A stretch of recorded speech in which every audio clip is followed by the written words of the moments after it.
Chris, welcome to the show. I'm sure everybody is most excited of a lot of my guests to hear from someone like you with all these big credentials behind you with the word sex involved. So that's when people listen up, I think. I'm happy to be here. Thanks for having me. Of course. So can you explain to people what a sexologist is and what really a certified sex therapist is? Yeah, so it's a part of psychology. I'm trained in clinical psychology first, and it's a specialization. And the way I kind of break it down is sex is a part of our culture. It's a part of our psyche. It's probably one of the most important parts of our mental health. And it often gets kind of stigmatized or shamed. And a sexologist is someone who's really done the training and the work to understand the history of sex, how sex, plays a role in culture. And then a sex therapist is someone who's trained to work with anything sex-based. So people that are struggling with sexual dysfunctions, they want to improve their sex life, sexual esteem, body esteem. It's a pretty big label that covers anything around sex, relationships, gender. But you can also be talking to people about, just their relationships as well. It doesn't have to be rooted in sex. Am I correct? Correct. Yeah. An important part of any sex training and to become a certified sex therapist is getting training in relational and marital therapy. And at this point in the entire world, there's only about 500 or 600 of us that are actually certified. The field of sex and relationships have a lot of people making up labels and terms, and there's a lot of interesting people kind of in the field. But a certified sex therapist, someone definitely has the credentials. So I'm curious what happened in your childhood, your adolescence, your adulthood that made you want to get into this? It's such a good question because I know my parents, when I started getting into it, they were like, of all the things you could do, my dad was a doctor himself, and he was in general medicine. So I never really was interested in sex. My first degree, I went to NYU. I was doing nutrition and food science. I just thought that was an interesting field. I don't know what I thought I was going to do with it. I was living in New York City, having fun. Slowly started getting more interested in clinical work, and the sex area was just dynamic.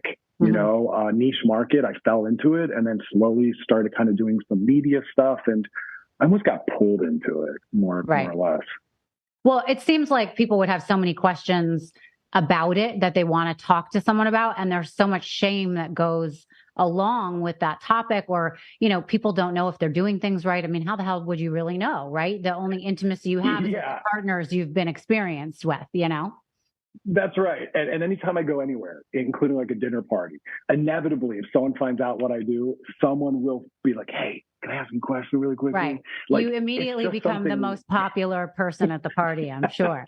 Happily and frustratedly so sometimes. But it really also tells me that it's something we're desperate to keep talking about. And that's really important to us because it's always creeping in somehow, right? Yeah. So I'm curious, in all the credentials that you have, what are you finding that people are coming to you for most? Or is it a gamut of things?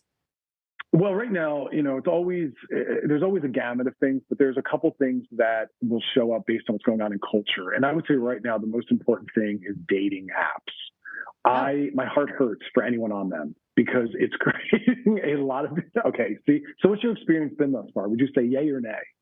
Okay, well, I am a single mom of an 11-year-old, and I have been divorced for 10 years. So I would say the only way I've actually had successful relationships where I've met a man and dated him for like years has been through dating apps. I don't meet people at bars. I'm super busy. I find that also I'm 48. So at a bar, why wouldn't a guy go for the 25-year-old who's, all slinked up and, sexed up? And I feel like I have a lot of baggage that goes with me. They have to deal with 3 dogs, a woman who's middle-aged, a kid. There's like a lot of shit to it. And I feel like with dating apps, you could put a lot of stuff out there and kind of hand it to them on a platter, be like, this is who I am. I'm okay with it.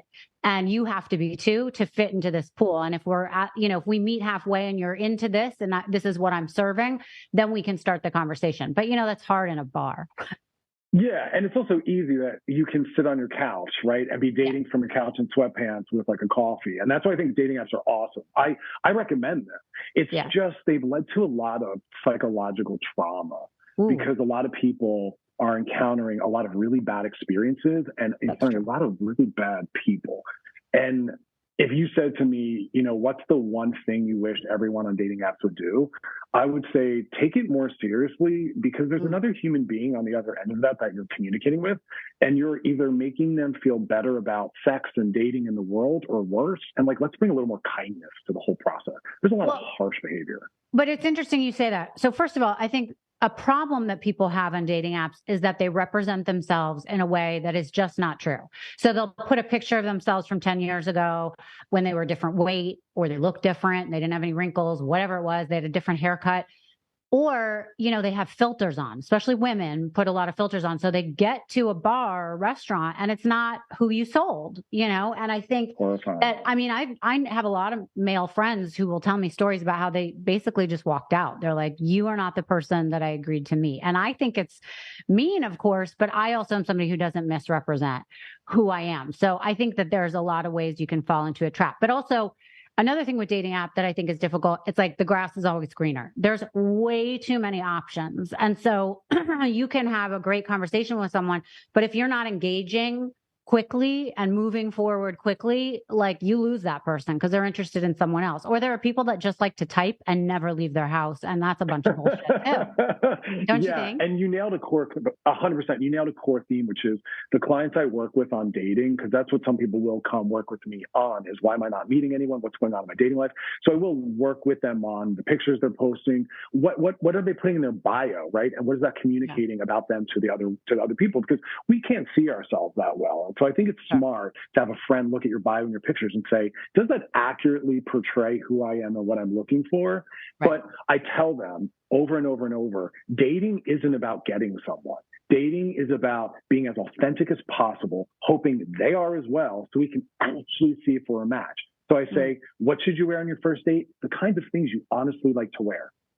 Come from your best, but please don't sell a dream. And I think people do that. I'm sure you'd experience that, where you're like, wait a second, the person you were on dates 1 through 5 is not actually who you are. So for me, I'm in a relationship, but when I was on the apps, I'm pretty casual. So I'm not going to take a date on a very fancy dinner, because I don't go to fancy dinners. That's not my vibe. So we'll go to an easier dinner, and maybe like a nighttime walk on the beach. I like quieter and more relaxed things.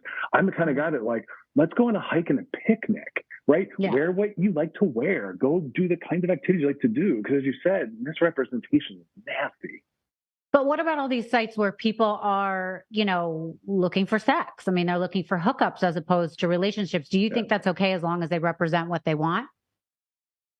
100%. 100%. Be forthcoming, because there are people that are looking for that. I do work with women and men that are newly single. They've been in a committed relationship for decades, and they're saying, I just want some casual fun. Maybe I didn't have the sex life historically I had always wanted, and now I want to go through some of those relational and sexual developmental milestones, which are an actual real thing. People that get married really young, I think it's a bad move. You're not learning communication and boundaries and all these really important things.